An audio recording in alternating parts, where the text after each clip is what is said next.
What is going on, everybody? It is America's favorite ElderBEARy SWaG for life here on the SWaG Fleet on Male Media Mind.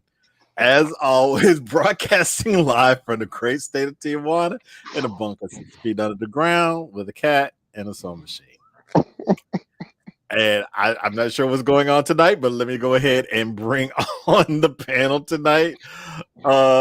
Starting with the talented Mr. Drayton. You can catch him on the Saturday sit down. Oh, I don't have your new card. Let me go ahead and get that up while say something entertaining to the people, Greg. You know what? Life rarely finds me speechless and flat-footed. But tonight, I don't. Hi, America. And yes, we were just as caught off guard, baby. You know what? I would like to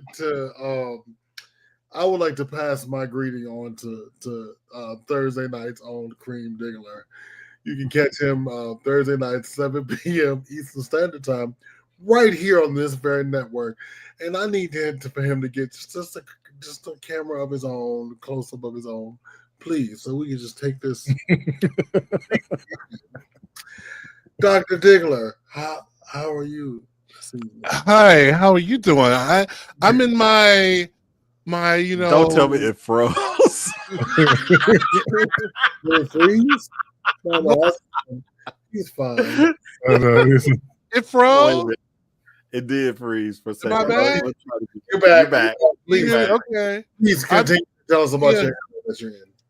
This look tonight is feeling very like, magical voodoo priestess energy tonight.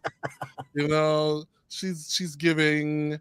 I don't know what her name is yet, but I'm working on it.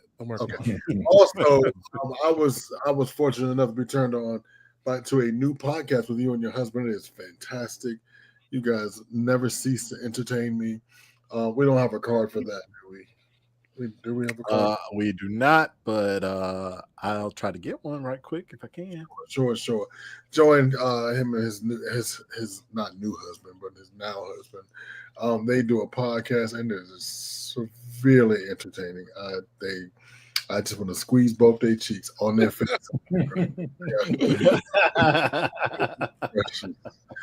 So since we're on the bottom row, we got my man John from the east side of Atlanta, who is dog sitting tonight, his twin. Little Denimans in the building. I just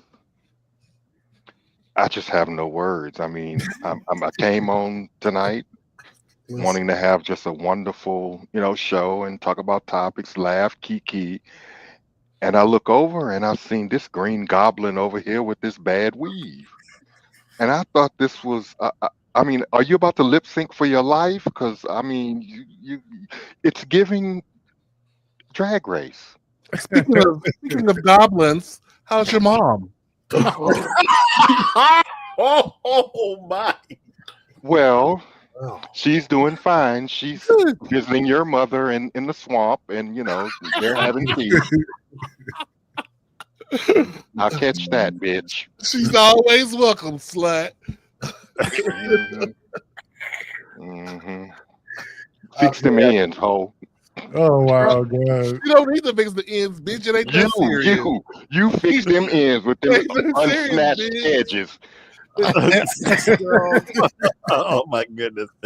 Why is she so bothered? Why is she so bothered? Because I'm gonna have nightmares. Why is she so bothered? Girl, you have slept with niggas who look worse than what I'm looking like right now. Okay. Don't even try it, girl. You look down the barrel of some old tight ass, ugly ass, broke down ass hoes, bitch, that look worse than these old green lips I got tonight, bitch. Malcolm, how are you today, Malcolm? Well, moving on to Malcolm and let this bitch air out her gooch. Moving on to the next. Hold on. Well, first off, let me go ahead and plug their show. I couldn't find it, but it is on Spotify. It's called Two Grooms in a Pod. They have 3 episodes out. I am a fan. I'm obsessed. I Thank you, love man. the way you two interact with each other. So Yeah, check I them did. out.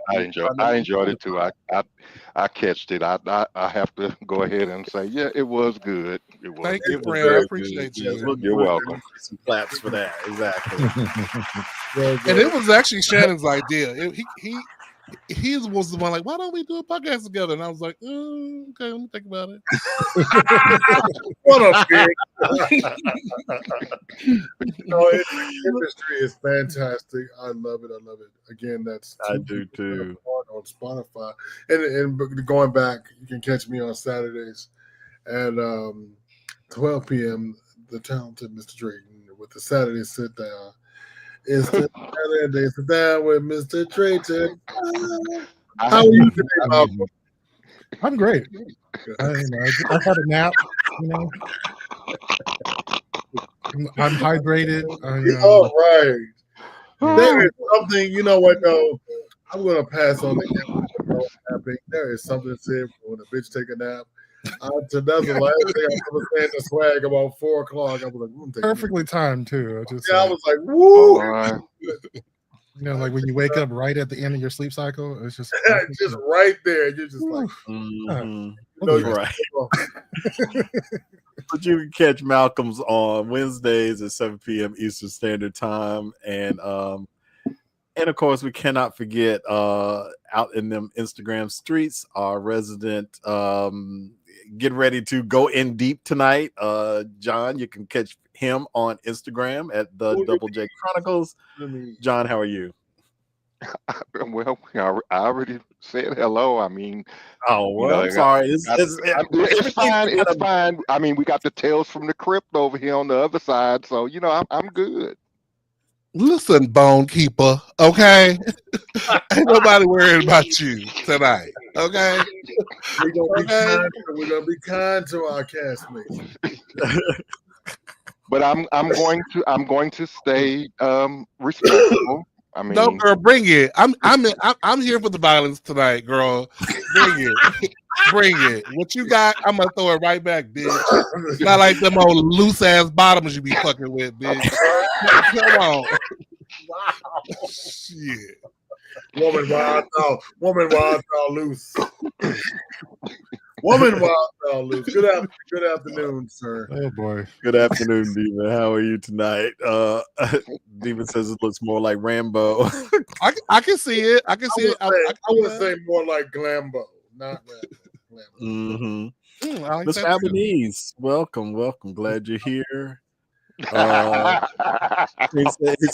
giving the little girl from the ring. Yeah, it is like this, right?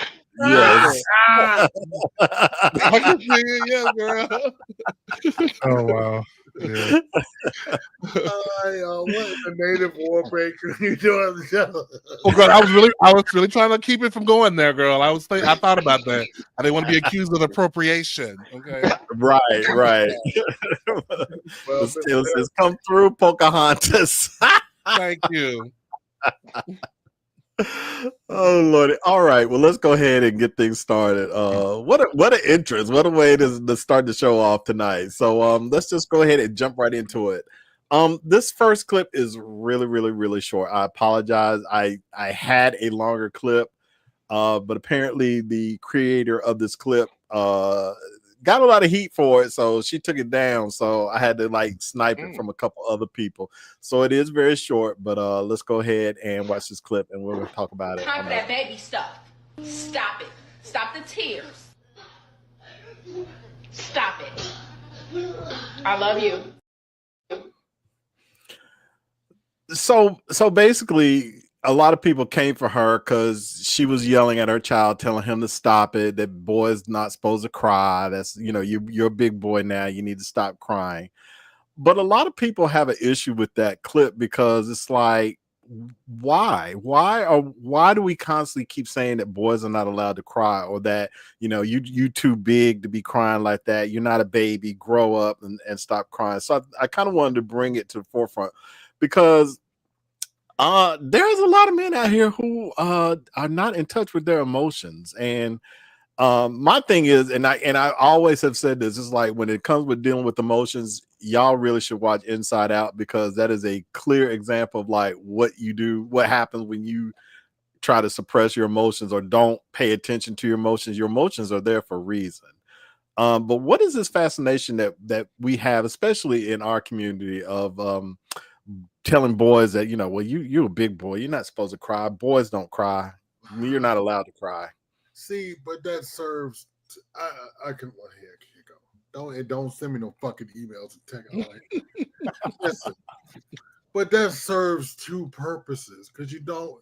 In what it does, you don't want the child to go outside and get beat up by everybody.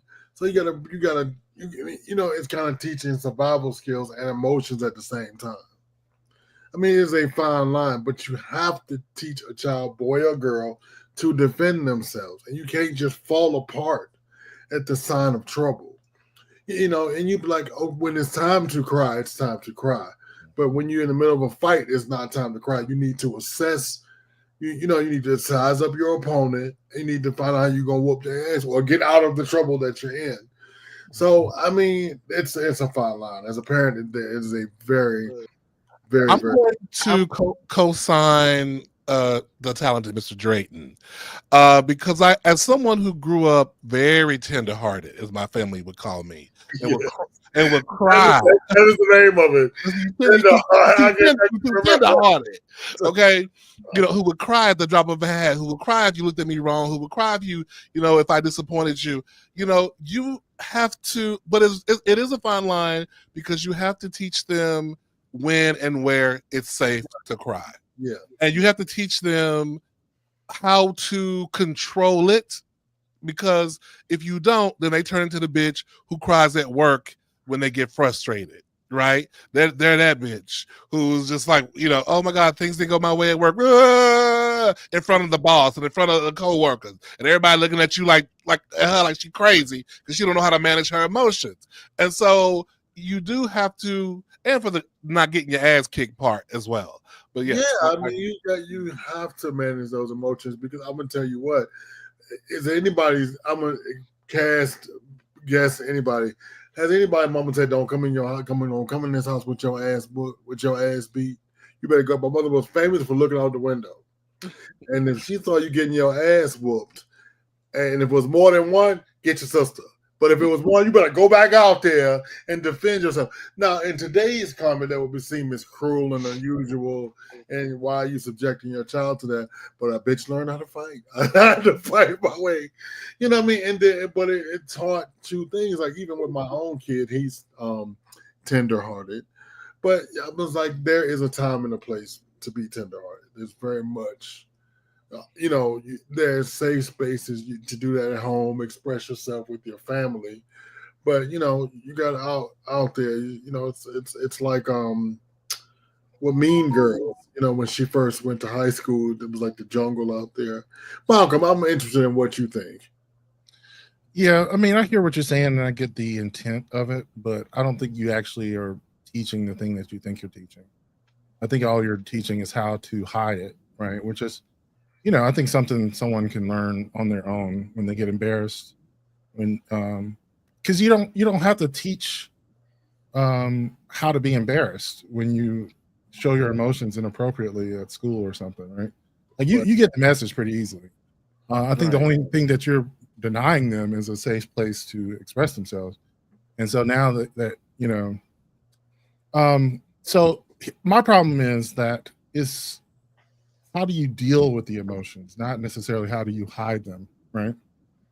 I think we can hide them pretty easily. You can run, you can suppress, you can just become stone-faced, which I think is the worst part. It's just like someone who is completely out of touch with their emotions. The problem is the underlying, emotionality, the underlying sensitivity. Like, are we teaching as far as like, self-soothing, positive affirmations, whatever it may be, like self-worth, building someone up, rather than saying like, fix your face. Yeah, that's all I'm saying. I get the intent though. I think that, later on in life, I understood what people were trying to do. I just don't think it worked. Yeah, but I still work with people 40 years old crying at a meeting. Yes, exactly. I work with students who sit at the table and don't know how to fix their face, who don't know how to go neutral when you're not feeling what's talked about. And I had to go to one girl once. I said, "What's wrong with your face? What's wrong with it?" Because you're doing too much in your face right now in this meeting. You know, I didn't let her know I see it. Because I see you, right. I see you. I clearly know that nobody teach you. So here we go. Let me teach. You know, and so that's what I'm saying. But I hear you. Yeah, no, I'm just saying like that. I think is perfectly appropriate. Like that's what I'm saying. Like the parents don't necessarily have to do it because the world will teach you. Well, but you as the parent, well, no, and that's my point exactly. As the parent, you want to teach out of love, and you don't want to come to the point break when it's that lesson, and then a stranger's teach you, because they're not going to teach you out of love. They are going to teach you out of the point of view that they want to win, whatever it is. You're not, you know what I'm saying? And people say, well, it's not a win-lose situation. Absolutely it is, because if someone can take your kindness, it's the same thing, take my kindness for a weakness. It's that thing. If you tell your child, boy or girl, it does not matter the gender. Listen, you if somebody speaks to you harshly, your first emotion is not to cry. Your first emotion is to figure out why and defend.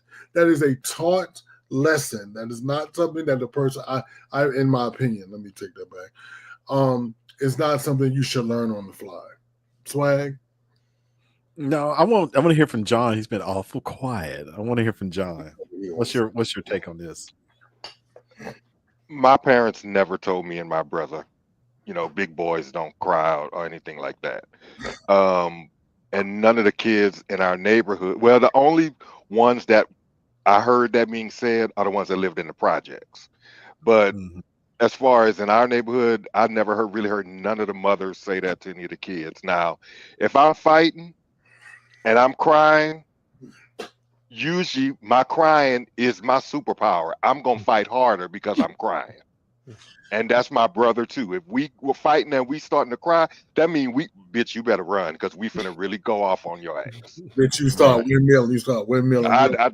It's like it gave a superpower. Now, the only thing that I would have to say is if you just crying because your milk spilled, yeah, that's not a reason to cry. If you cry because you dropped your sucker in the sand, no, a big boy shouldn't cry about that. Right. But my thing is that if your feelings are hurt, if you need to cry, cry. If your feelings are hurt. Now, I'm not saying, all the time, because if your feelings are hurt, you know how to handle it. But if that's what your emotion is going to be, then let it flow.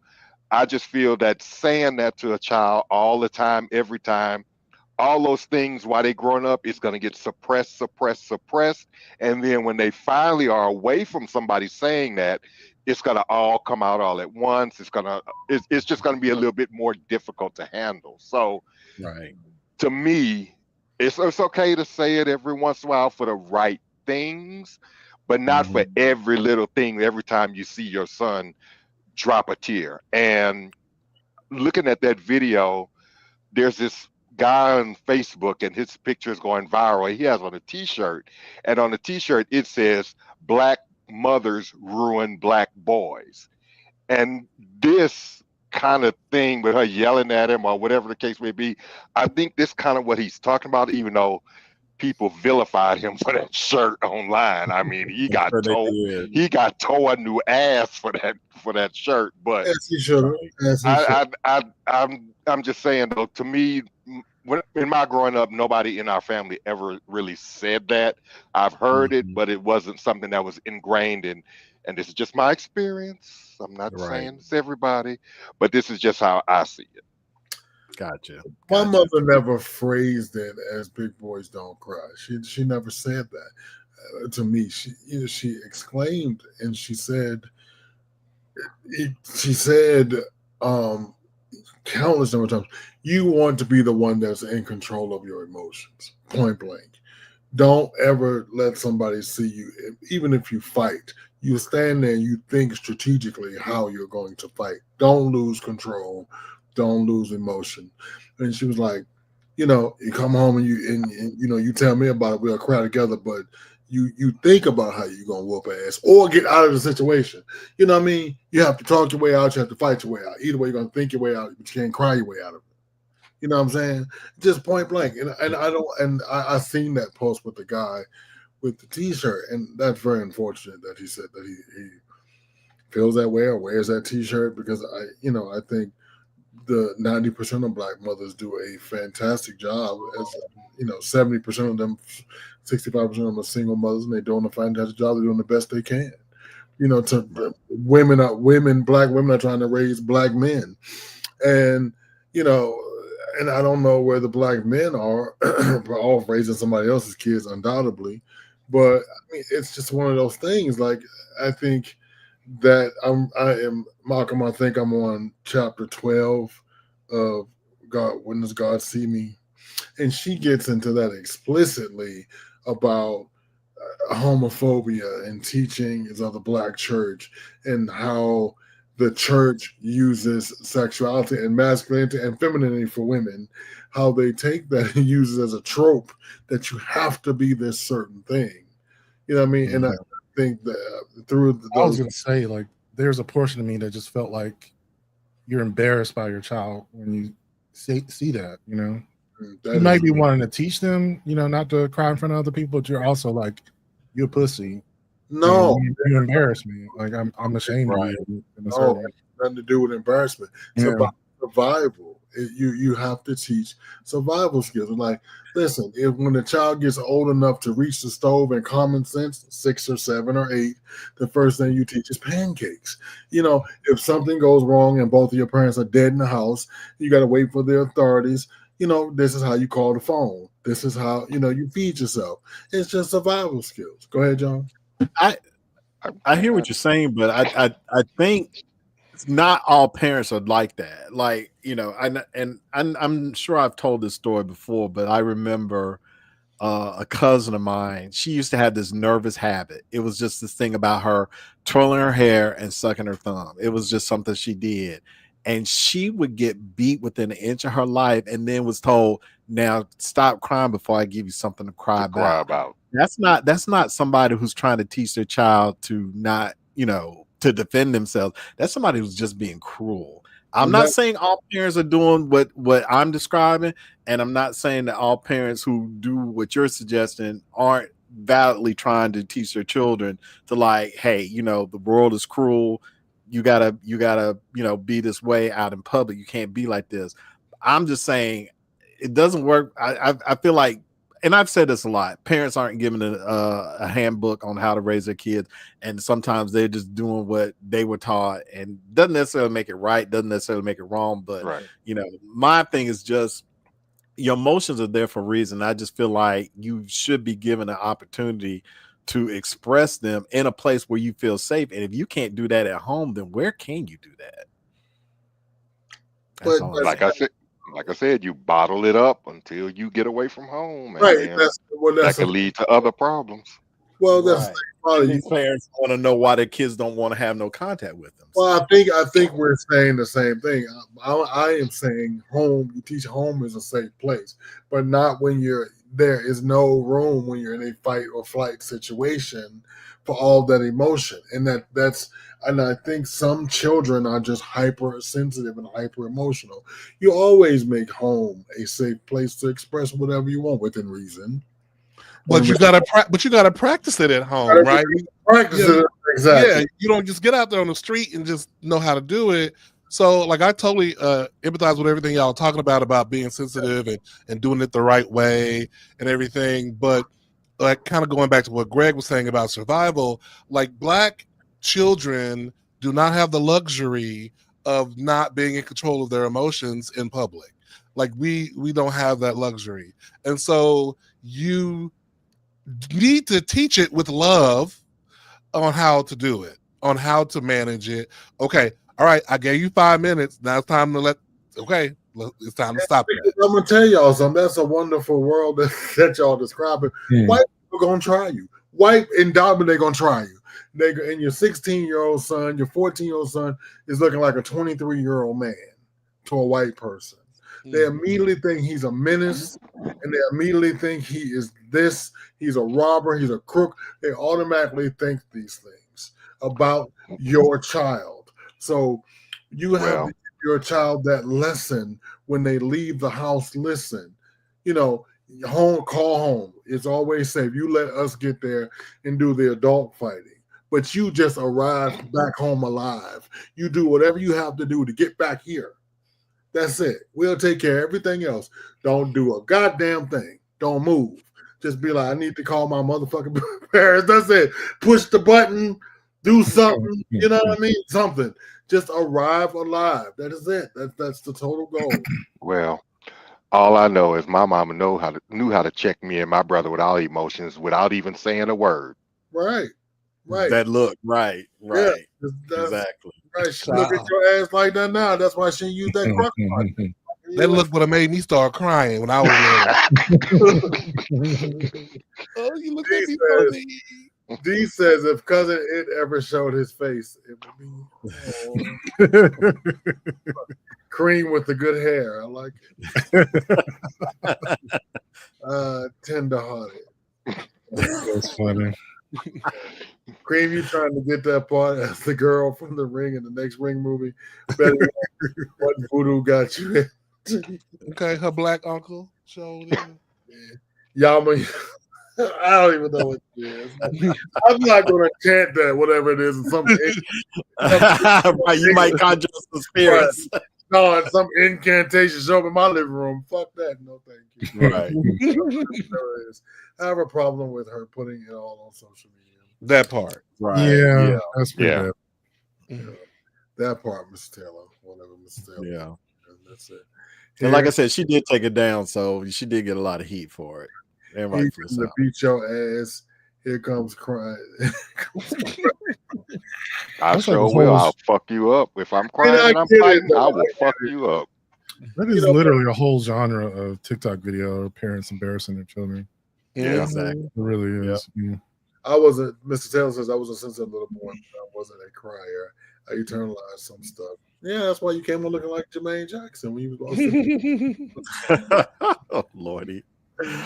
All right. Well, let's go ahead and move on to and I kind of alluded to this topic in the VIP room. And shameless plug, if you are not a member of our VIP club, consider being a Patreon member. So head on over to patreon.com/MaleMediaMind and you can get access to our Telegram group and kind of get a preview of some of the topics that we might discuss. So like I said, I did talk about this in the group and I did want to get some reactions from people. So I saw this on TikTok and I'm gonna let y'all watch it and let me know how you feel because I have some thoughts. So as gay? Yeah. Oh, yeah. That's yeah, that's the hard that's the hardest thing coming out regardless.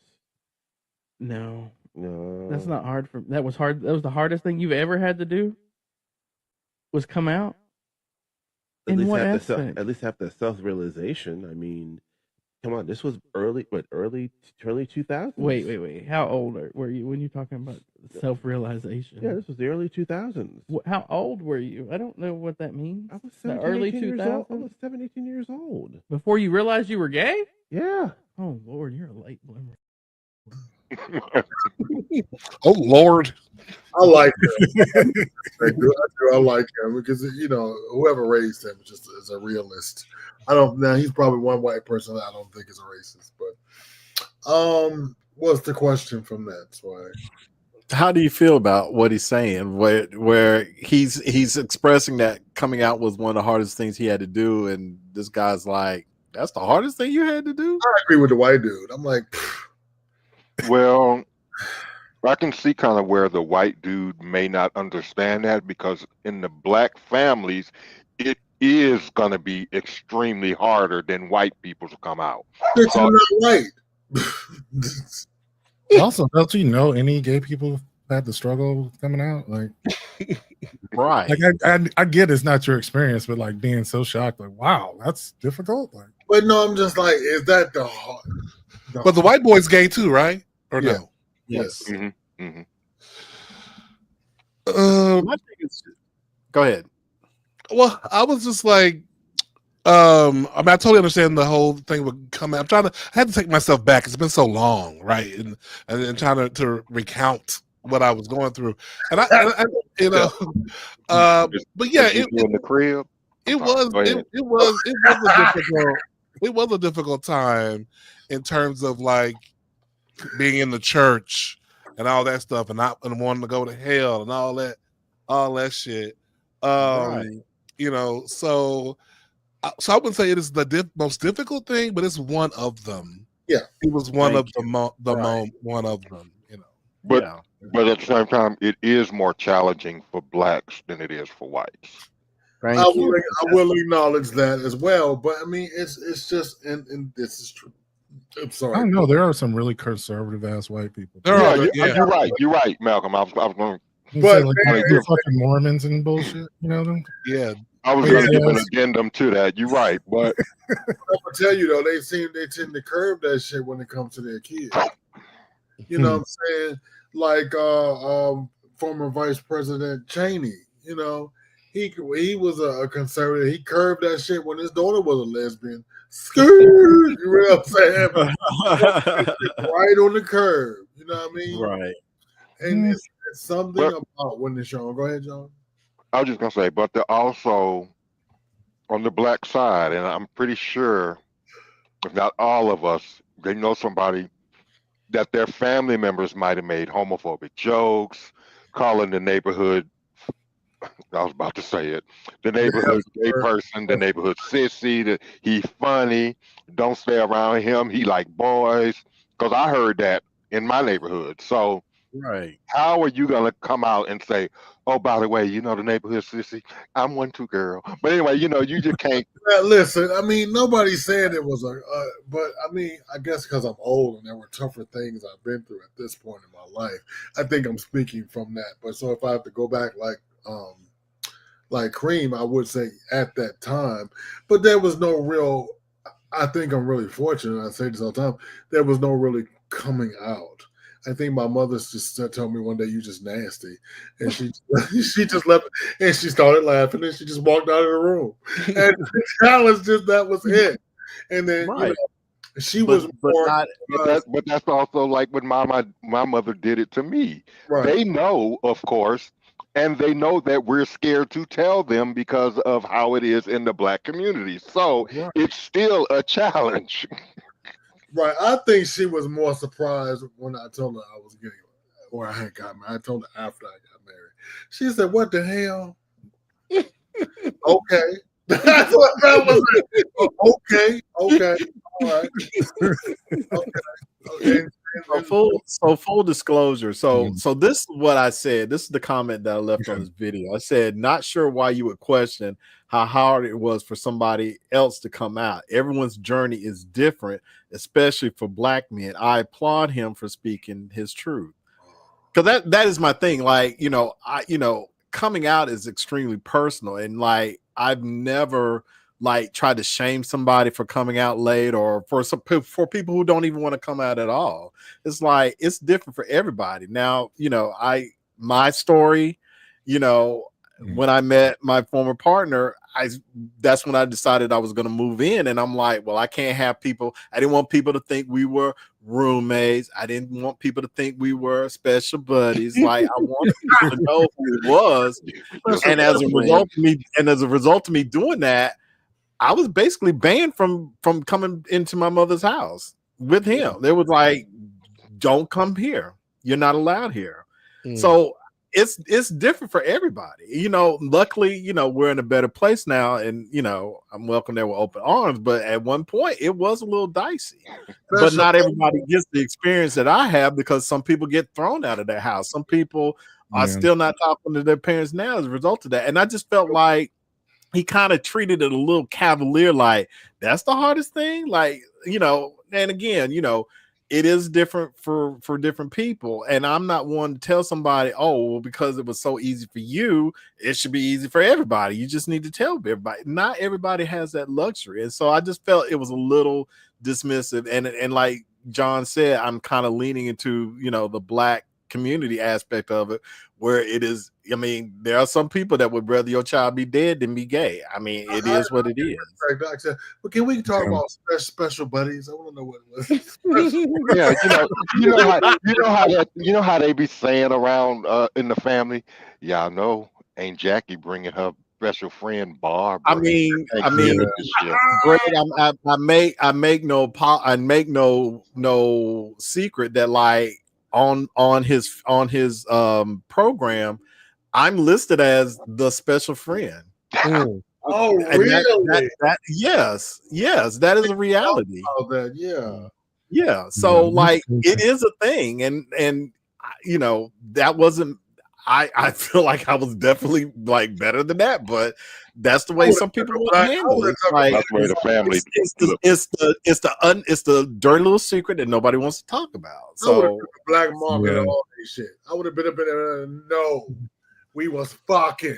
That's what SWaG, I'm really curious about when did you and your mom get over that hump that you're talking about? Like, was it after your partner had passed away? It was kind of before. Like I make the joke that like she clearly knew, like, okay, 12 years in, okay, this is clearly not a phase. This is clearly not, he's just bored and ain't got nothing else better to do. Like, actual thing, So, and I think she was starting to miss having me around, and so, she reached out and was trying to repair the relationship. So, and I appreciate her for that, because at first I was angry. I was really angry with her, because I'm just like, I'm your child. How are you gonna do me like that? But I went to therapy about it, and like my therapist said, like, you got to look at it from her point of view. You've been this way, or she had you in your mind this way this whole life. Like,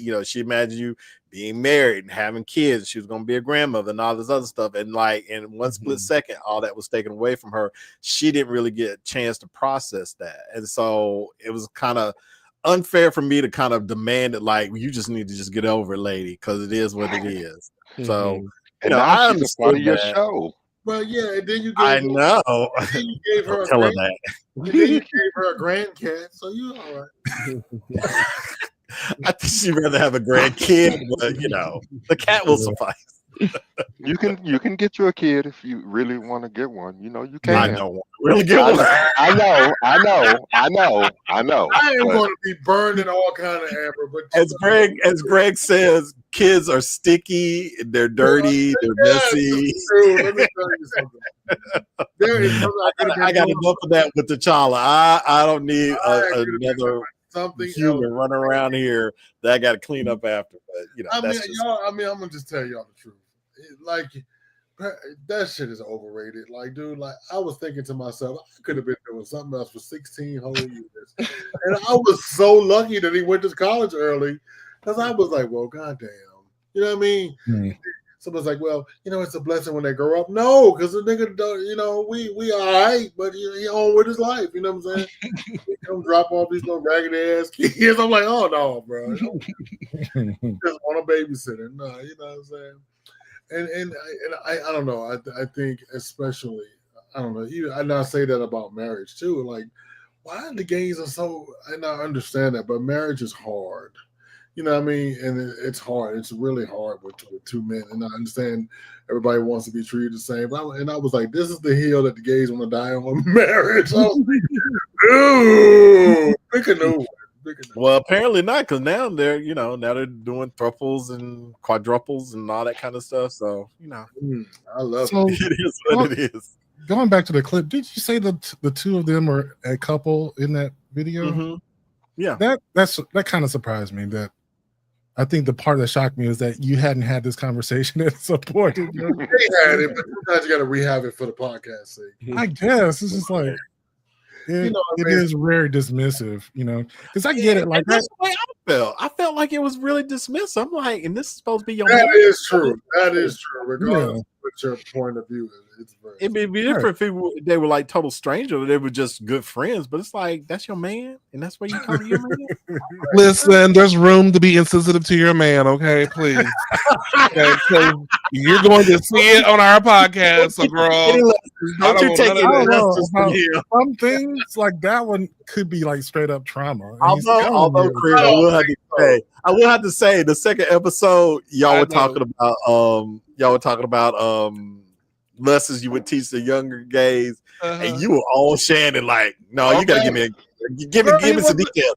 He was not answering the question. Like, girl, come on. He was answering it in his own way. Girl, that was girl. Not for Dr. Diggler, he wasn't. I was like, come on, bro. Come on, man. Don't let him do you like that. Don't let I was like, don't let him badger you like that. Come on, man. I was rooting for we're all Shannon stands here. So I'm just like, you can do it. He was starting to move around in the chair. I was like, damn, let him pull up, Cream, pull up. Interrogating your husband like that. The next time a nigga give you a life, call me, friend. Call me. If you get a life, call me, friend. Trial by fire, baby. Trial by fire. I was like, ooh, Cream is mean. Hey, Shannon, yeah, I know that's coming. I know that's coming. If you watch it, Shannon, next time just blink 3 times and we'll get the signal and come arrest you. Why is he bad my friend? Because see, in my mind, Shannon is the nicest, sweetest person that ever lived. He only say 3 words his whole life. And I was just like, oh no. I have a funny Cream story. So somebody the other day was like, oh yeah, I know you do your podcast with his first name. Yeah. He was like, oh, I like. He says, what is this? I said, short for Cleopatra. They just fell out. They were like, no. I was like, yeah, his mama. That's why he liked them wigs. See that? Let's go through some comments. I don't think we know. Well, those who watch the podcast or listen to the podcast really know. We don't know at all. Let's say upstate New York. Sammy says, where did that black gay man grow up at? I don't know. Yeah, he didn't tell us. I said, let's just say upstate. Yeah. Okay. Those who are I think they should factor in the white guy felt that his reaction was appropriate. Yeah, I mean, like you say stuff. Now that's a whole nother rabbit hole. You can say stuff to your partner that you wouldn't. Right. Yeah, that's true. I mean, could cost you your family and in some cases your life. Where I grew up in Alabama, the 80s in Alabama was no joke. There you go. Texas either, sir. Texas either. Yeah. I watched my great uncle put his teenage son out with no support. My cousin was shunned by the rest of the family. Oh no! Right? Yeah. Sammy, you didn't want to be roommates like the 2 big brothers.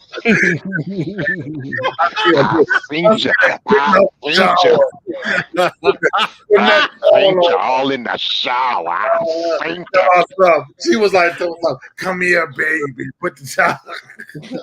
Oh, not Bruce's place. Right. I was told my older sister's boyfriend knew I was gay when he met me when I was 5 years old. Oh yeah, child. My uncle told my other uncle. I was talking to my uncle after I had come out, and he was like, "Yeah, I was talking to my brother one time." And I was like, "Yeah, well, he didn't say it like that. He said my uncle's name. I was talking to him, and I was like, "Yeah, name my nickname. CJ came out the closet," and my uncle was like, "Yeah, that nigga been gay. So see, we knew that nigga was gay when he was running around here, 3, 4, 5 years old." And thought nothing of it when he said it to his brother. Right. Nothing of it was like, hey, y'all just not knowing what the fuck. Yeah, girl, because she been a sissy from the womb, bitch. From the womb. Came out with pearls on, right? Sammy says my mom tried to reverse psychology on and pull my own reverse on her. She asked if I like women. I told her she would be an improvement from my father. She shook her head. Oh my. Malcolm, before we move on, I do want to tell you, and I think I've told this story before about, so when I did come out, my stepdad said, "Can I ask you a question?" And I already knew what he was going to ask me, but I said, "Go ahead and ask." And he said, "Have you ever been with a woman before?" And I said, "No." And he said, "Then how do you know you gay?" I said, "Have you ever been with a man before?" He said, "No." I said, "Then how do you know you straight?" Straight? Oh, Right. So not the. And so I bet you he went out there and he brushed his teeth and rinsed out his mouth. I'm not about to have people wondering for 5 years like Bert Nerd. Asking someone like, how do you know you like pizza? You know, like, because it's fucking delicious. Like, why the fuck? Now, I did have to explain that to my sister. She was like, "How do you develop a taste for men's?" I was like, "What, bitch?" I was like, I didn't wake up and was like, it don't work like that. It's nature. It's not. It's nature. Right. It's Well, just that's the part that is so difficult about coming out to some people, is that they actually just don't believe in being gay. They don't believe that homosexuality is real. They just think or perverted, demonic, transgender, or mentally ill straight person. Right. Right. Y'all seen that video that's going viral of the woman with cancer who left a message to her grandkids, and in her dying message, one of the things she talked about was don't be gay. Literally, she said, "Don't be a dyke. Don't be a dyke." She said, "Don't be." She said, she was black. I mean, looked like the crypt keeper. Like, I mean, just looked like she was about to go any minute. You spent your last 9 minutes, part of that 9 minutes, to your grandkids talking about don't be a dyke, don't be a sissy, get a vibrator, but don't, whatever you do, but don't be fucking around with no man. If you a man with a man and a woman with a woman. And the internet roasted that video, and then the girls responded like, "That's our grandmama, and fuck you." And she left that video for us. It's like, well, girl, why didn't you share it? Why did you post it then? Exactly. You wanted the smoke and you got it. Exactly. They got I think what that they was got. kind of hilarious. I think I've seen a few movies in that regard where this woman who worked at a hospice center or something used to say, these old people are fucking racist. Like, I've heard the worst things out of people who are dying. Well, they know they done. So it's just like, you know what? I'm gonna say all the worst things I've ever said. I don't tell her what I'm gonna say. I'm telling Shannon. I said, I never liked your nigga children. I just did. Right. We all go to hell, and so are you. Lord. And then they die. What you gonna say now? Like, they died. I guess they ain't worried about going to heaven. Ending their words like that. I would try to be acting goody, like, oh, peace in the universe, love. Right. Dr. Diggler, what party city did you get this wig from? Girl, I don't remember. I ordered some from so many different outlets. I don't remember. You got connections. Right. It's anime. We got Texas. We got, San Antonio. We got All right. Let's go ahead and move on to our next topic. So I'm going to play this clip, and I want to see what kind of reaction you guys get, because this guy was supposed to go on a date, but the date didn't quite go the way he thought it was going to. So he made some decisions. So let me play this and let me see how y'all feel. So I'm dealing with some residual disappointment because I was supposed to go on a really fun date yesterday, but I had to leave the table before my date even showed up because I have standards. We scheduled this date 7 days ago. They sent me 2 restaurant options. I picked one, and they said great, they'd make a 1 p.m. reservation. So yesterday, I rejected all of my friends' spontaneous attempts to hang out, got a haircut. I sat on the bus for 40 minutes, and I went to the restaurant, only to be told by the host that they don't actually even take reservations. Since it was Sunday brunch, the wait was 90 minutes. Here's the thing. I don't know the person I was about to sit down with, so I'm not comfortable hanging out with them for 90 minutes. And even if I was comfortable with that brunch date was not my only plan that day. I had other time obligations outside of that. I literally didn't have time to wait 90 minutes to eat and then sit down and eat for an additional 90 minutes or 2 hours. I didn't have that time. So I picked up the phone and I called my date. I said, hey, I'm not sure what your mindset was when you told me the reservation was confirmed for 1 p.m. because the host just told me this restaurant doesn't take reservations. The wait is 90 minutes and I have plans in 2.5 hours. I can't wait. I'm sorry. And I'm not comfortable sitting with you for 90 minutes. I don't know you. So unfortunately, I'm going to have to go. If you can't say something as simple as, oh, they don't take reservations, what's our plan B? I don't even want to know what else you won't be able to say. Like, if you can't communicate something so simple, what else are you going to struggle to communicate? I date for potential partnership, and I just have higher standards for whoever I'd want to be my partner. Gotta communicate better than that. You're gonna be single for a long time. It is true. Like I used to watch his videos, and this is basically his whole shtick is complaining about dating, And then eventually you start to realize that, man, I think you kind of might be part of the problem. Yeah, it's time to check the man in the mirror. Does he ever come to that conclusion? I don't think so, but I mean, he has some pretty good therapy speak. He's clearly done some work on himself. Like he has some attachment style issues or whatever. And so he's good at talking about boundaries and setting boundaries, whatever. But it's, I don't know. Okay, correct me if I'm wrong, and I want to make sure I heard him correctly. But did he not say that the person sent him restaurant options? Yes. Restaurant so if he sent you restaurant options, did you not research those restaurants and realize that probably one of them does not take reservations? I mean, something didn't go right in that to me, because I've been in those situations and the person sent me restaurant suggestions, and of course I Googled it, looked it up, seeing what it was, and I chose the one that I wanted to go to. Right, but old boy told him he made a reservation. That's the problem. Right. The guy said he was gonna make the reservations, and then turned out he didn't because they don't take reservations. Which is also curious, right? I'm curious. He ain't vetting his dates out good enough or something. But here's the thing. But he has a problem. He does have a problem. But here's the thing that threw me for a loop.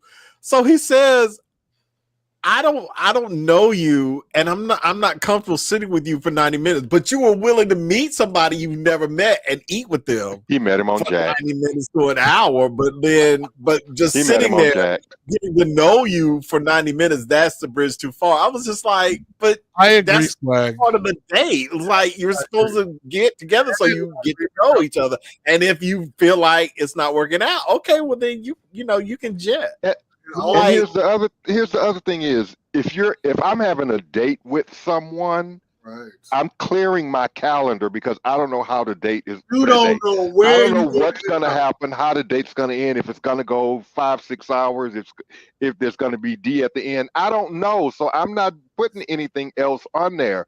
He purposely counted the date out because he's talking about, I only have 2 hours to spare and I got something else to do. So I'm like, I think on that way the boy handled it right. You don't clear your whole day for a possible 90-minute date. Like, no, who does that? You have plans, you have other things to do. You got a life, you got to go get your laundry. You got things to do. But and do the date on another day. The guy could have just simply let's sit on the park bench and chat for 30-40 minutes before I go on. It's his lack of his flexibility. Lack of flexibility, right? It's like if you're shopping with someone in a grocery store and you short $5 and they don't want to date you anymore because you don't have $5.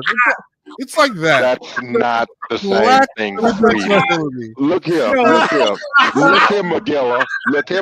That's not the same thing. That has nothing to do with that. You can pull on that synthetic all you want. You're wrong.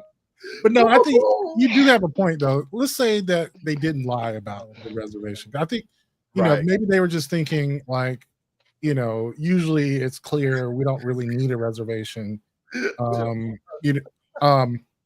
And so maybe they were just playing it a little loose. But let's say they really did make a reservation and say for some reason something happened to the reservation. Are you flexible enough to like, move it to another location or, just grab a coffee and talk or whatever, like you're here. Malcolm, but I'm going to tell you what the problem is. The problem is she lives in Chicago. That's the whole problem, right? Yeah. That is the problem with her dating. That's a good point. We did talk Greg, about why that. are you not on camera? Well, here's my other question is, was he already at the restaurant waiting for the person, or he hadn't gotten there yet? He got there because he said he got there because they said that like he asked the waitress or the hostess told him that they don't take reservations, so he got there. Okay, it's still other things missing. Before his date, It's still other things missing. He's still gonna be single for a long time. Yeah, I think, and then I think she likes the other white meat. I got that feeling too, girl. I did too. Somebody did say in the comments said like, because like Malcolm says, I think this is their stick is they talk about relationships and stuff like that. It's like, so is this what you do? You just find reasons not to go on a date so you can get on here. I'm gonna tell you, it's terrible because this is what happened to me today. And I'm never gonna find. I'm gonna tell you, I know some white men that like the black D, and when they get a whiff when they're not gonna get the black D, if you're trying to serve up some poussoir to the white man that want the D. I'm going to tell you another thing, which I think we brought up before. He's not gay. I know he has total gay energy. He's gaydar, but wait a minute. Hold on. Again, Malcolm, do it. His date was a woman. Yeah. What? Hold on. Okay, because you just totally threw me for a goddamn loop. What? Yes. Was she a stud? Okay. I think that's another in the pants. There's another wrench in that whole thing, which is you are so Oh, girl, no man. That's like a square peg in a circle hole. What the hell? I thought it was what he said, and he didn't show up or some shit. Girl, he just said the date. He didn't say nothing about no she. That would have stood out to me. I know. I'm just saying. I've watched his content enough. Yeah. Okay. Because if that's the case, that's why they didn't show up. Because you're supposed to be the man. You're supposed to be making the reservation. You're supposed to be doing all of this, not her. I will no longer participate in this goddamn. He gonna be single. I'm not gonna be single. It's gonna be problem. Just continue making content so we can roast your ass because you're gonna be single forever. Ladies sings the blues. Oh God. Why people want to play in your face? I used to say, Cream, don't stop playing in my mother's face. Stop it. Right. Playing in my face. They were sleeping in the same room for 20 plus years, playing house, living in niggas on edge. Like, are y'all boyfriends or Listen, it was never the right time. Mr. Taylor, you're wrong for that. All white people on their deathbeds, I can smell your neck.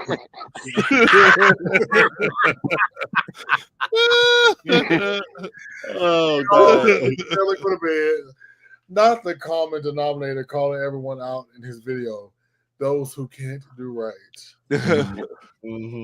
Right. I understand his point, but he is a pissy ass attitude. I think the date dodged a bullet. Yes, Shem did.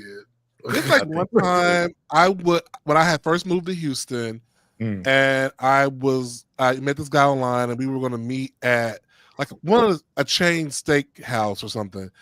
And I went to the location on let's say the east side of town. And he meant the one on the west side of town.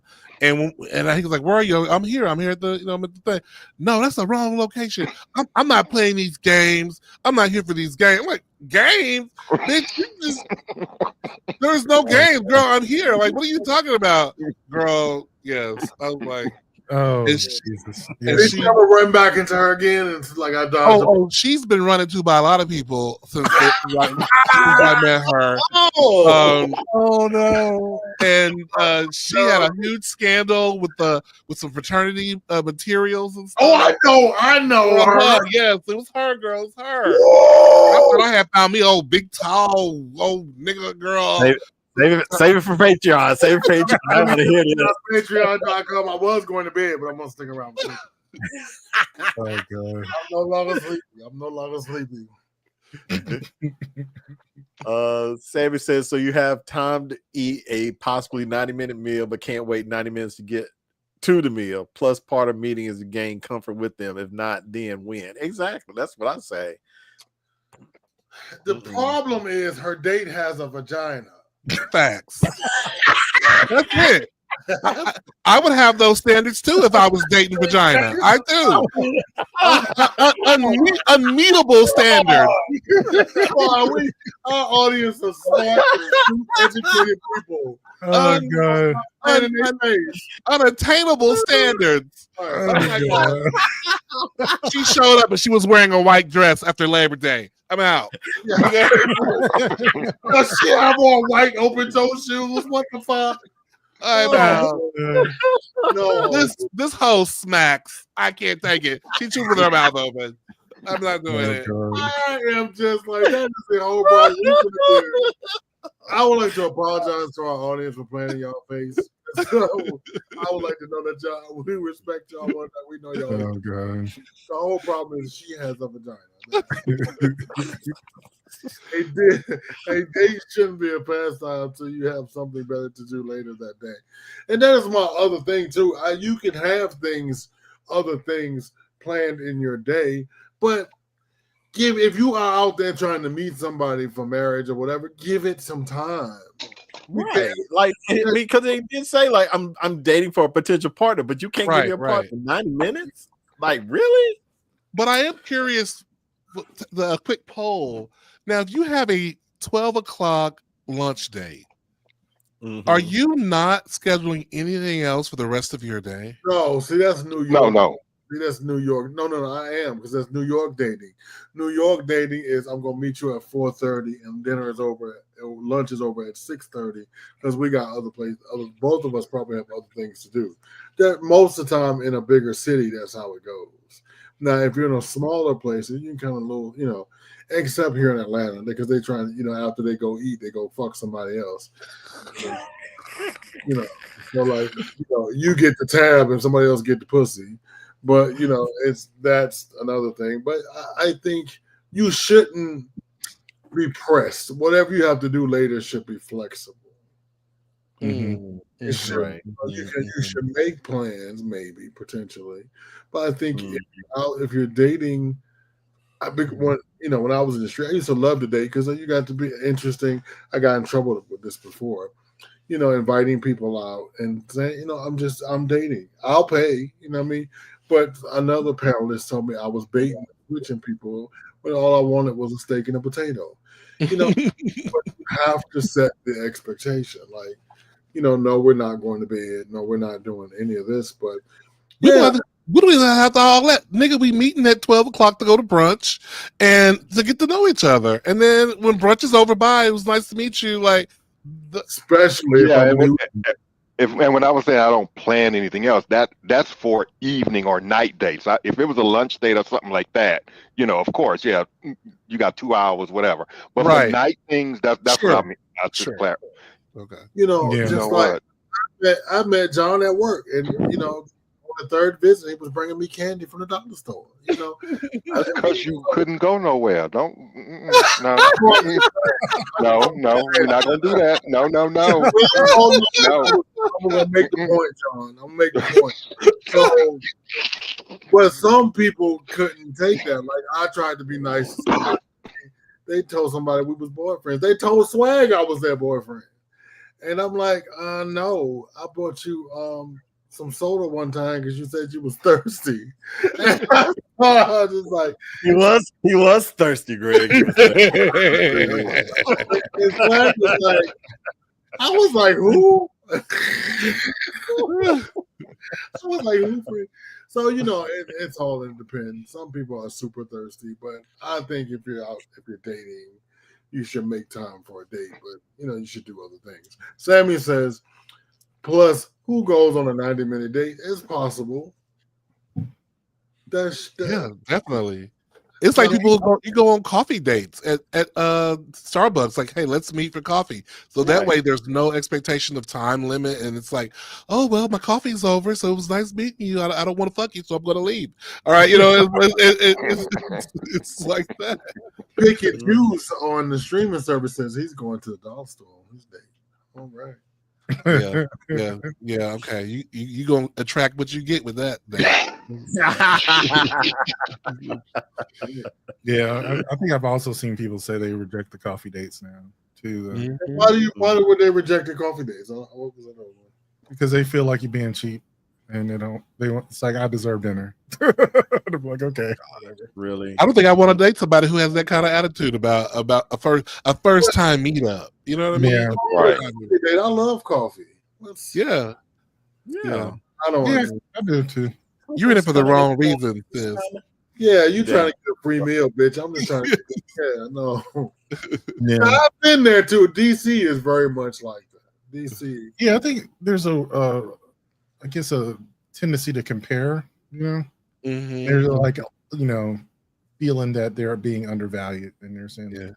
I mean, I could see that. If I was young today, I'd probably set up several coffee dates on the same day just to test it out, see who I want to actually go to dinner with that night. They'd be like, okay, I'll meet you at 12, you at 1, you at 2, oh, I gotta go. Now, I'm gonna tell you, friend, I did it when I first moved to Atlanta. I did that, but I found out by 4 I was full as a motherfucker. I just couldn't go on any further. I was like, and at nighttime the restaurants got better. I was like, fuck. I'm drunk. I'm full. Lord have mercy. Let's get through the rest of the comments, and then we're gonna move on. So he's giving me that Cheesecake Factory woman. Oh yeah, he is the Cheesecake Factory woman. Yeah. Wait, that's not a Malcolm. You a villain.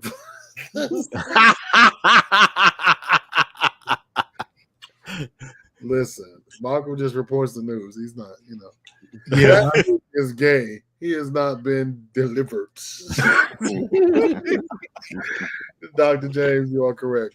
Oh god. That's going to go on a 90-minute date. I would think they want to be wined and dined. In this case, get a hot dog and a cart and keep it moving. Thank you, sir. I think he slotted 2.5 hours. Listen what Greg said, because that date got the wrong equipment, baby. She dodged the bullet. You saying that if you had to wait 90 minutes, that they wouldn't have had enough time to eat. Yeah. Right. Right. I mean, but no. Now listen, I do not like dollar store candy. That is, don't spread that. I will pay for candy at the movie. Thank you. I don't like, because people don't realize that the dollar now sleep on dollar store candy. Shoot. But it's on the verge of going stale. So you know this name. I have had some fresh dollar store candy. Okay. When you taste that candy, like, oh, this is fresh. This is straight off the candy tree, girl. This is fresh, girl. I love sleep on dollar store candy now. Wait a minute. Oh, so speaking of candy, SWaG, did you see what John posted in the group with that candy corn? I did. John, I will not be deterred. I just want to tell you that. No, you're just eating the turd if you're eating those. I will not be deterred. Right, exactly. Order me some candy. It's already candy corn season. Like, what the fuck is happening? It's always candy corn season. Oh no! Don't make me go on my test drawer down here, Malcolm. Oh god! Pull it out like a weapon. I feel like it's all right, folks. It's time for one of our new favorite segments. John goes in deep. Move them knees. Right? It's funny because this is going to kind of follow up what we would just kind of talk about, which is dating and some of the problems that people run into. So, John, take it away. Oh, put my glasses on. He is a nerd trying to look innocent with his legs gapped open like that. All right. So in the world, this guy posted this on Facebook. He says, I refuse to, and he used the wrong to, date anyone in Atlanta. Why? Superficial, play childish games, lies, not honest, cheating, only looking for eggplant or onion, looking for a caretaker, the end. So, of course, I had to respond. Get them And I free. just said, not sure I would put all of us in the same bucket. Sorry you've had bad experiences, but don't crucify all of us for the shenanigans of a few. As a person that has lived in Houston, Chicago, and Atlanta, it's tough all around. Just a thought. And there were Mhm. some other comments, other people that live in Atlanta as well. For someone who lives in Atlanta, I came to the conclusion that you have to change your environment with like minded people, switch up venues and events where different calibers of people are. I'm not giving up yet. I've learned to watch how people move in the environment in which I've seen them in. From there, I can choose if I'm going to vet them. It's always good to vet people, people. Vet, vet, vet. I don't think it's At one point, I would definitely agree with you. However, life is about taking risks. Walk in faith. I'm about to be 45 soon, but I'm still not giving up. I learned to listen to those red flags. I don't like childish people, nor the come up people. I live life being honest and simple and hope for the same in return. You never know unless you try to go against the normal, typically expectations here in Atlanta. There are still some good guys here, and there's more. Mhm. Somebody else, damn, you generalize all of us in ATL. Stan says, not all of us. Jerome Jones says, you have to change who you are. Choosing. We choose who we date. Just because they want to date us don't mean we have to accept them. The one thing we all have control over is who we allow in our space. Maurice also says, not all, but hey, I'm not from Atlanta. And the piece de resistance, the one that I loved. So you live in Atlanta. Just curious. That includes you, or are you the only decent guy there? Just trying to understand. Who is that? I love them. Cleavon James. Pretty much. I love that last one too, because it's like, yeah, so you complain about dudes in Atlanta. You live in Atlanta, dude. So you talking about yourself there? You I So think we take my, it look at his picture, we might see the real reason why. my main thing about this and what always just gets under my skin is don't blame a city for your dating failures. Don't blame a city because you don't know how to vet people. You choosing these people or you're attracting these type of people. Like I always say, check the man in the mirror because apparently something wrong with him too because he's not making right decisions. He's making stupid decisions. He don't know who he attract. I don't know what methods this guy's using to date people, but I guarantee you, with all that list that he had, you might need to go back to the drawing board and reevaluate how you vet people. I mean, But- it's simple than that, friend. Just look at his picture. That's his problem. What was wrong with What? him? I thought he was What's wrong cute. He's not bad looking at all. Yeah, he was cute. I think that if you date, you're gonna find all of those things on that list. You're gonna run into all of that, right? No matter where you are. No matter where you are, that's called kissing frogs. That's just a part of the process, But of course, being in a larger place like Atlanta, you probably do run into it more often than not. Like, for example, I could get my car broken into anywhere, but girl, I probably get my car broken into a lot more in Atlanta, girl. I tell you. So you just gotta just move accordingly. You move accordingly. This is true. You can't let that shit set you back. right. Yeah. You can't be like hung up on what other people should be. Just say Right. no and keep moving. Right. I think I lived in a lot of major cities too, John. I think each city has their own stigma. And to tell people, this difference is I'm Greg wherever the fuck I go. You know what I mean? So I don't subscribe to, and I think people tell me, well, how do you live in Atlanta, bitch, day by day? Thank you, God. It's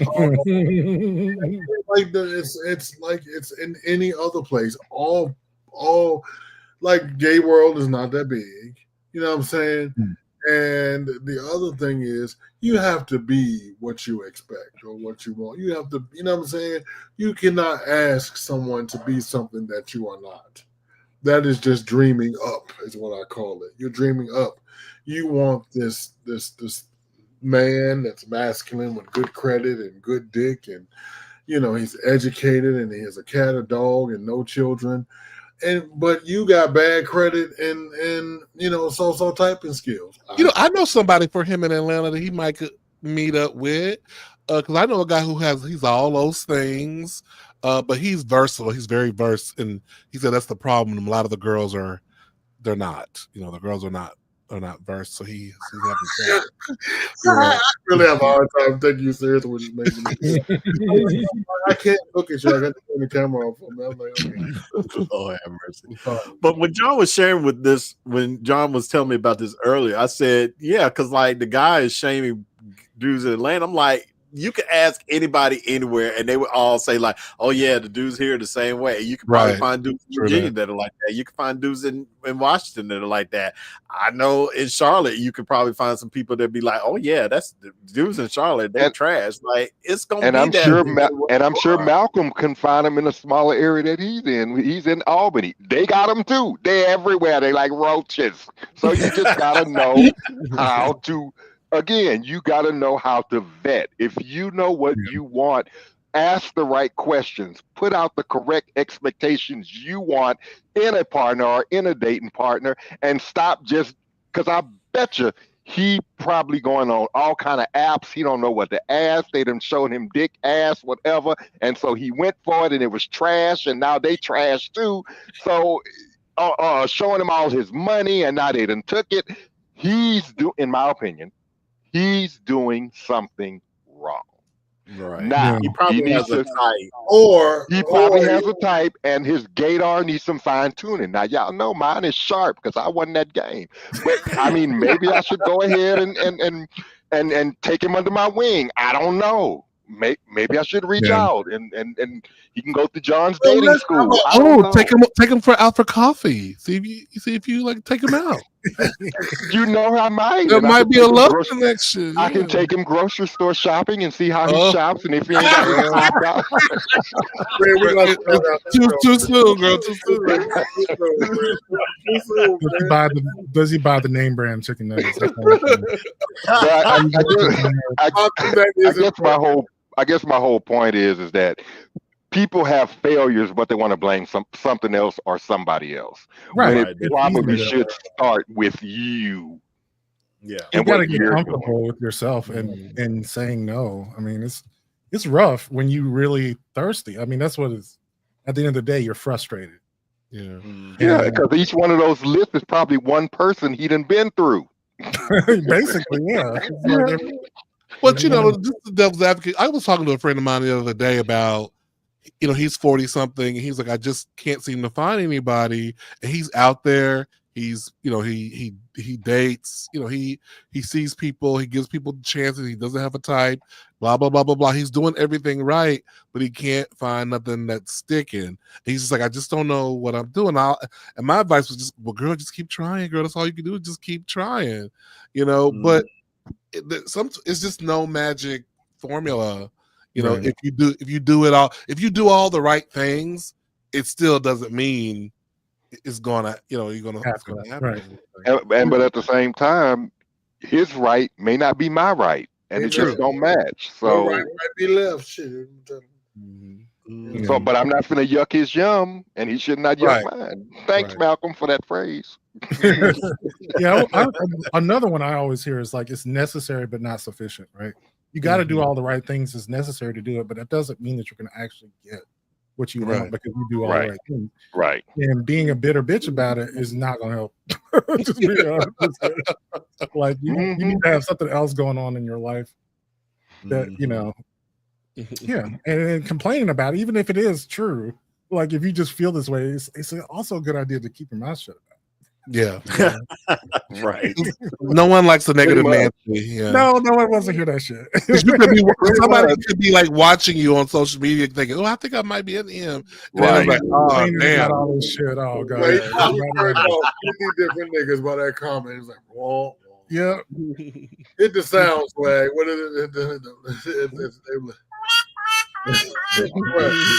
They read that motherfucking post and That was like, shit just shriveled up as soon as they But said that. They were like, but that last comment, I was like, when I read that one, I was like, correct. You got him, well, Cleavon. you know what? I'm was going to good. find him. I'm going to find him. I'm going to ask him, would he like to come on the show? We can find him a love connection. I heard my name. Oh boy. Demon says, bring him some candy. And Og says, let's go for coffee. Reminds me of the Luke Cage show because coffee always lead to putting someone through a spring match. I do love that. That is a great one. So, And tune in. I don't drink coffee, neither do I. And that's it for that segment. Tune in next week because I've put a couple of more down the pipeline for SWaG. I think we're going to be loaded for the next couple of weeks. And I let him decide which one to use, but he chose this one. John said loaded. Oh god.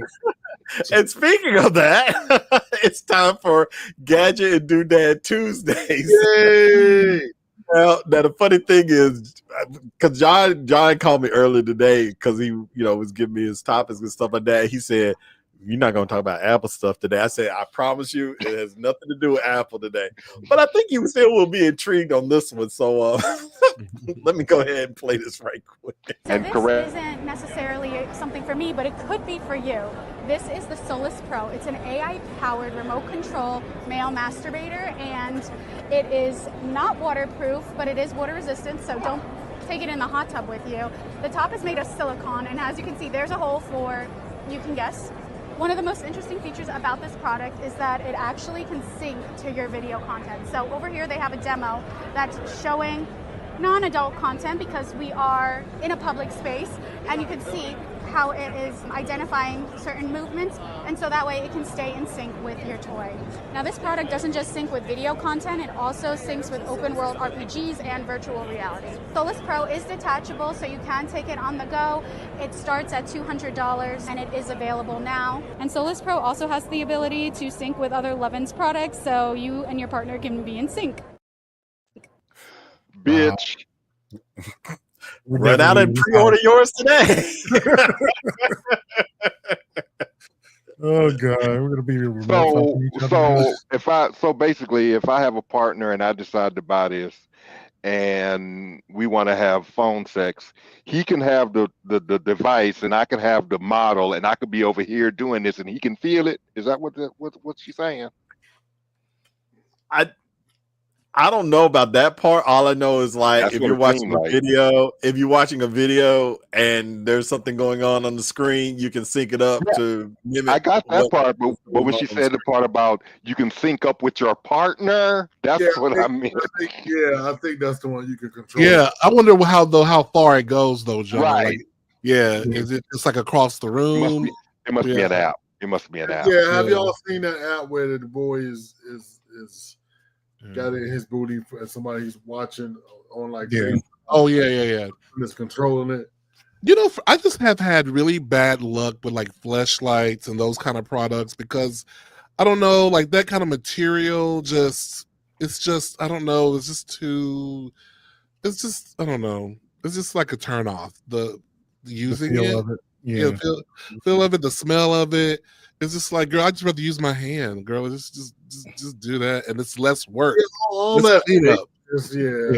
That part is really gross. Yeah. You got to go back and you know what you got to do. You got to go back and do all that stuff. Like, you got to go retrieve it. It's a one-time use for me. It's like, oh my god, it's just gross. Yeah, it's a no for me. I can see how somebody who would like it and they would make some good porn videos, to watch and stuff. But to use in my house, I'm a pass on that one. Yeah. What about you, John? Is it a yay or a nay? No, I don't need that. I'll do the old-fashioned way. I don't need that. Greg, yay or nay? No. Return to sender. Don't want it. No, I am much like Cream. I always think about the the after work. Right. You know, and I'm you know, I like the smell of bleach and stuff, and that bleach don't match. Right. Right. Exactly. The cleanup is rough. It is. What about you, Malcolm? Is it? That's Is it that's my issue. Yeah. If it's a one-time use, it's fine, I guess. But that shit would be expensive. Right. And then when it break, where do you take it to get repaired? So yeah, that's another thing. If it does malfunction, on your dick. Like, I don't know. That's an issue. I'm just saying. No. Could you imagine having to go to the hospital with it stuck? And you know what? Now that you say that, Malcolm, there's probably not a return policy on it. Because Right. That's a good point. Do they have the version of it with the dildo version? Now that would be more interested in that because that's less cleanup, right? Yeah. Yeah. You know, that would be. It's still a no for me. That would be maybe useful on occasion. You know? Yes. I do find the videos funny where people do use the remote control but that shit is hilarious when they try to get them to react like they're paying for their groceries and the guy goes They'll say, no ma'am, I'm scared of that thing. Yeah, guys. You know how There you many go. of jerkers you can buy for $100. There you go. Oh god, that took me out the game. Much sure you buy a warranty for that. Yeah. Right. Mm. So it looks like we're all taking a pass on. So the other part is it's not waterproof, so Right. It's water resistant. but so it's gonna malfunction if you put a couple nuts. Right. Let's say you could like use it in the shower or something, but not in a hot tub. Right. Don't take it. No, but between the water in the shower and the water out your body, she ain't gonna. No, Lordy. All right, y'all. We're about to land this plane, but of course, before we go, you got to find out what T'Challa is watching. Murder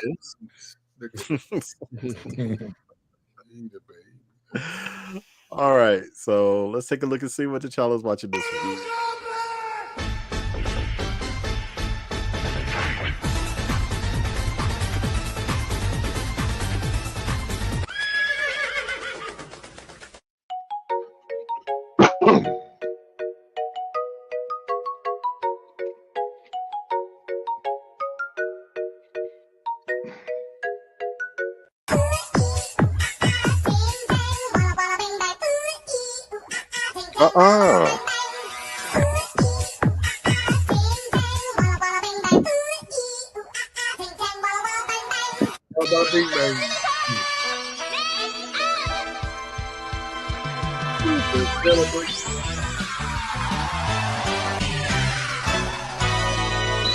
What do we do when somebody hates us for no reason?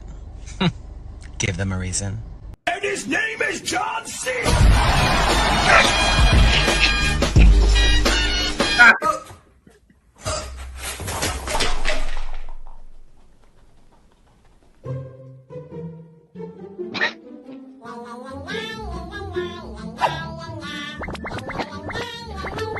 Ow! Yeah.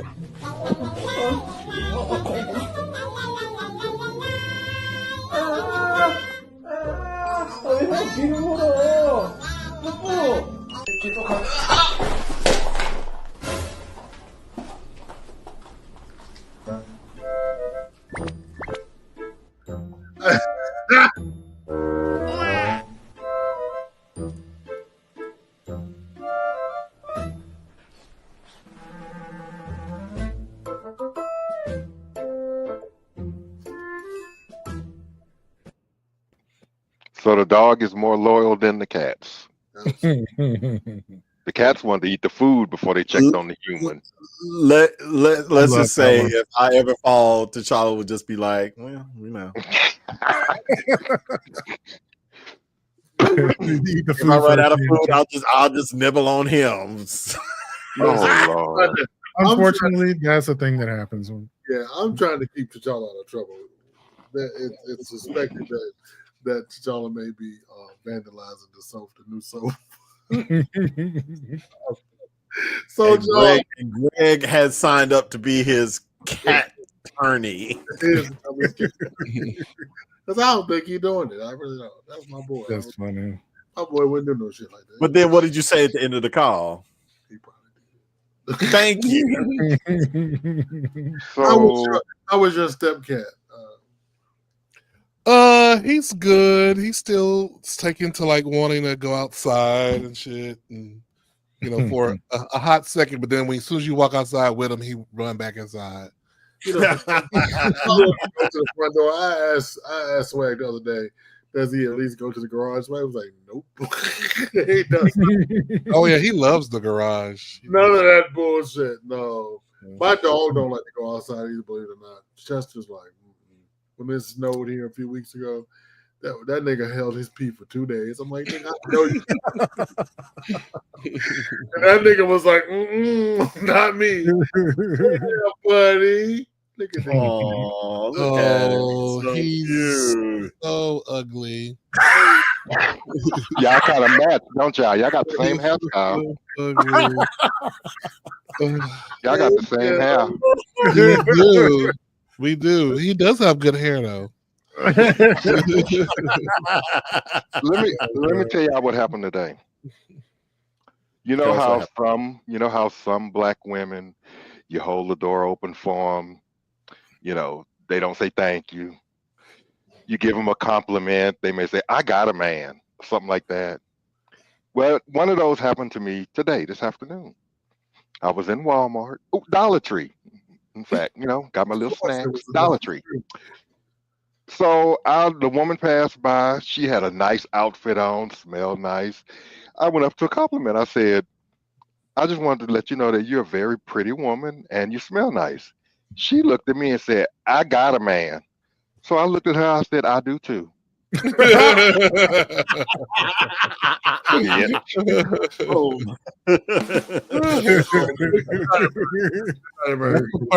response. That is a perfect response. Did she say anything after that, John? She looked confused and befuddled that I said that. That's funny. Although I don't blame women for being defensive though. It's a lot of crazy straight men up. I get it, but I didn't come to her like, "Ooh, baby, you look good." I didn't do it. I just said, I just wanted to, excuse me, I just wanted to let you know I think you're a very pretty woman. Mm-hmm. I got a man. I do too, bitch. Now what? You all tall with as Diggler say with that hammerhead. She thought you had thought you had your sights on her. Yeah. Well, even if that's the case, I got a man. Yes, you do. He may not be here, but I got one. For all you know, it could be hers. We never know. I should, thank you. Next time, you know what?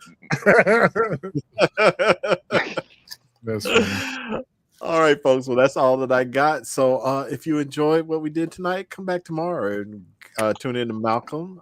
He'll be here every Wednesday at 7 p.m. Eastern Standard Time.